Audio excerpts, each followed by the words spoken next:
ary nanantona ny vahoaka rehetra Eli ka niteny hoe: mandra-pahoviana no irosaina ianareo.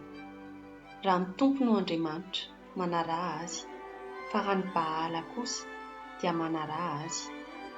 Nefa tsy namaly azy ny olona na dia indraimbava aza.